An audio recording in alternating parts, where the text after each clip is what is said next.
تمام حمد اس خالق ازل کے لیے، سکون جھیل کو جو دیتا ہے کنول کے لیے۔ میں اسی کے نام سے کرتا ہوں ابتدائے سخن، کہ جس کے نام فرشتوں نے بھی سنبھل کے لیے۔ میرا رسول ہمیشہ کمال کرتا ہے، وہ جو بھی فیصلہ کرے بے مثال کرتا ہے۔ میرے رسول کو شمس و قمر سے مت پہچان، کہ ایسے کام تو اس کا بلال کرتا ہے۔ اللہ اور اس کے رسول کے نام کے بعد کام کا آغاز کریں گے۔ عزیز طلباء، میں آصف رائے۔ آج ہمارے پاس جماعت ہشتم میں سے کہانی نویسی ہے، یعنی کچھ اخلاقی کہانیاں ہیں جن کو پڑھنے کے بعد ہمیں زندگی میں کوئی سبق مل جاتا ہے۔ ہم شروع سے چھوٹے ہوتے سے وہ کہانیاں سنتے آ رہے ہیں، تو آج ہم نے سلیبس کے لحاظ سے جو ہمارا نصابی کام ہے اس میں بھی کچھ کہانیاں موجود ہیں۔ آج ہمارے اس لیکچر کے اندر 2 کہانیاں ہیں۔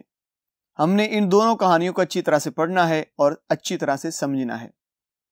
آئیے بورڈ کی جانب بڑھتے ہیں اور دیکھتے ہیں کہ آج ہمارے پاس کون کون سی کہانیاں ہیں، ان کو اچھی طرح سے زیر بحث لاتے ہیں۔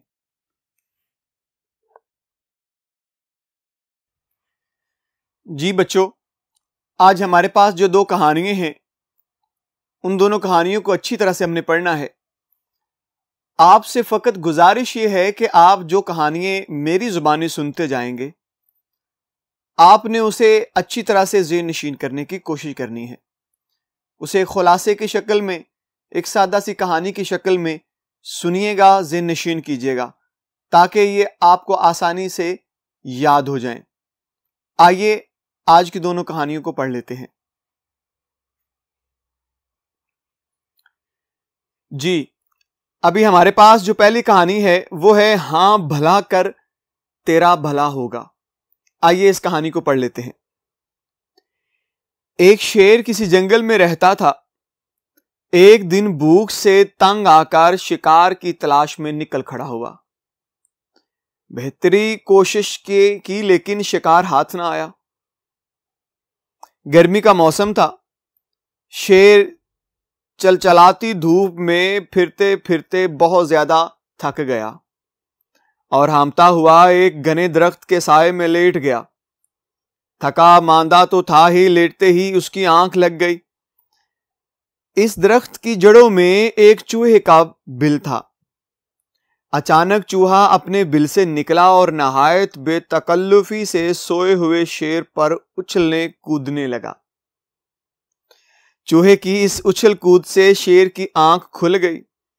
وہ اس حقیر جانور کی گستاخی اور جرأت کو دیکھ کر غصے سے بپھر گیا، یعنی کہ آپے سے باہر ہو گیا، اور اس گستاخ کو سزا دینے کے لیے اسے جھٹ نیچے کاٹ دیجیے گا، اور اس گستاخ کو سزا دینے کے لیے اسے جھٹ پنجے میں دبا لیا۔ چوہا اگرچہ اس وقت موت کے منہ میں تھا، پھر بھی ڈرتے ڈرتے بولا، حضور مجھے مارنے سے پہلے میری عرض سن لیجئے۔ شیر نے غرا کر کہا، یعنی بڑے غصے سے کہا، کہو کیا کہنا چاہتے ہو؟ چوہے نے بڑی عاجزی سے کہا، عالی جا، آپ اس جنگل کے بادشاہ ہیں اور یہاں کے تمام جانوروں پر آپ کی حکومت ہے۔ میں ایک چھوٹا سا حقیر جانور ہوں۔ میری جان لے کر آپ کو کیا ملے گا؟ اپنی بادشاہی کے صدقے مجھ غریب پر رحم کیجیے اور میری جان بخشی کر کے دل سے نکلی ہوئی دعائیں لیجیے، شاید میں بھی کبھی آپ کے کام آ سکوں۔ شیر چوہے کی بات سن کر مسکرایا اور اپنے دل میں کہنے لگا کہ ایک حقیر اور کمزور سا جانور بھلا میرے کس کام آ سکتا ہے؟ تاہم اسے چوہے کی بے بسی پر رحم آ گیا اور اس نے اسے چھوڑ دیا۔ اس واقعے کو ابھی تھوڑے ہی دن گزرے تھے کہ ایک شکاری جنگل کی طرف آ نکلا اور ایک مناسب جگہ دیکھ کر شیر کا شکار کرنے کے لیے جال بچھا دیا۔ شیر حسب معمول شکار کی تلاش میں پھرتے پھراتے اس طرف سے گزرا اور شومئی قسمت جال میں پھنس گیا۔ بہترے ہاتھ پاؤں مارے لیکن جال کے حلقے نہ ٹوٹے۔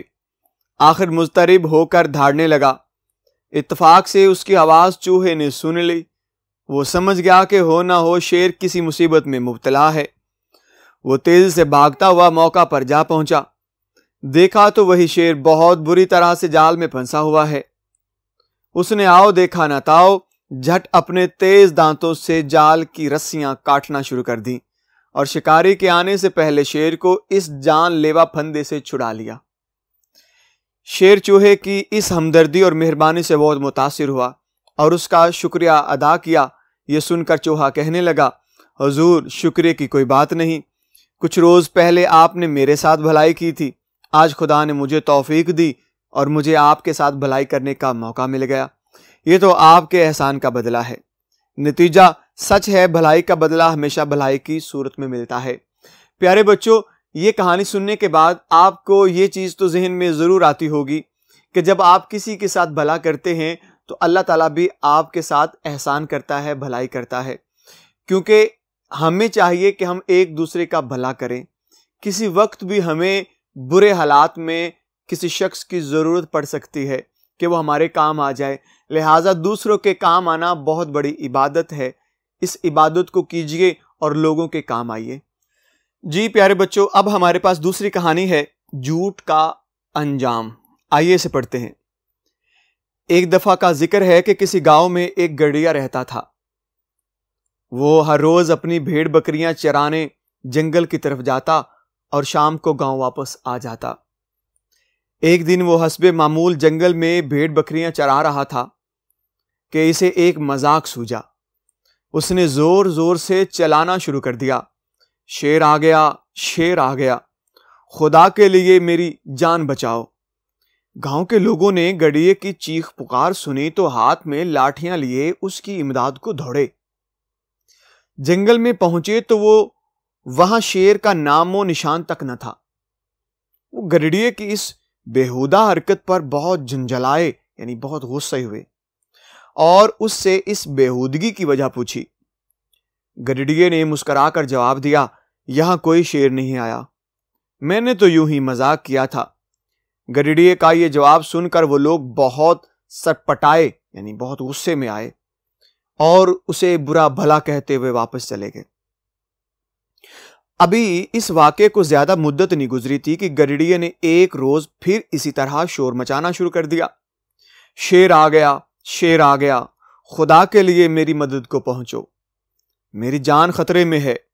لوگوں نے سمجھا کہ شاید سچ مچ شیر آ گیا ہے، چنانچہ وہ اس کے پچھلے مذاق کو بھول کر پھر اس کے مدد کو آ موجود ہوئے۔ انہوں نے ادھر ادھر دیکھا لیکن شیر کہیں ہوتا تو نظر آتا، وہاں تو صرف گڈریا مسکرا رہا تھا۔ لوگوں کے دریافت کرنے پر اس نے صرف اتنا کہا، میں نے تو صرف دل لگی کے طور پر شور مچایا۔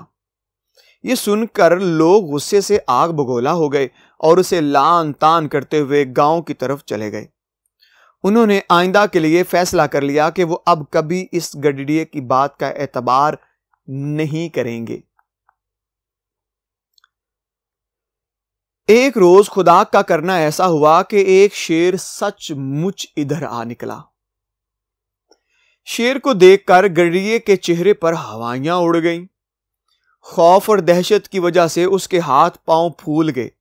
اس نے زور زور سے چیخنا شروع کر دیا، شیر شیر شیر، سچ مچ اس دفعہ شیر آ گیا ہے۔